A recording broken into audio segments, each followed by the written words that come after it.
aš esu meistras Romas. Dabar aš noriu Jums papasakoti, kaip patikrinti šilumokaičių sandarumus. Dėl ko tą daroma? Daroma dėl to, kad nepatektų šalto vanduo į termofikacinį liniją, kad nesusimaišytų ir šilumos tinklai nepatirtų nuostolių ir efektyviau dirbtų mūsų šilumokaičiai. Visą pirma, mes turim patikrinti slėgius šaltajam įvade ir termofikaciniam grįžtamajam. Šiuo metu pas mus šalto vandens įvadas rodo 3,5 atmosferos slėgio, grįžtamasis panašiai irgi 3,5.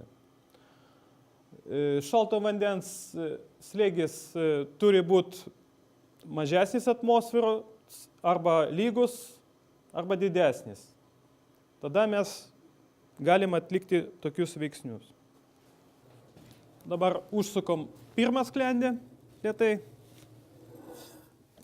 iki galo ir lėtai užsukom antrą sklendę. Dabar mes turim palyginti slėgius. Lyginam šalto vandens slėgį ir termofikacinio vandens slėgį.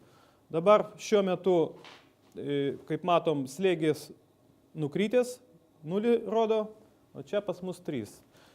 Jeigu būtų prakiuris mūsų šilumokaitis, tai slėgiai būtų vienodi.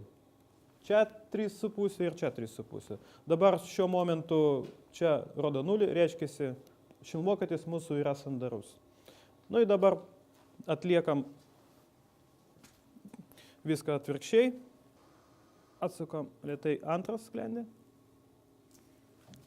ir atsukam lėtai pirmą sklendę.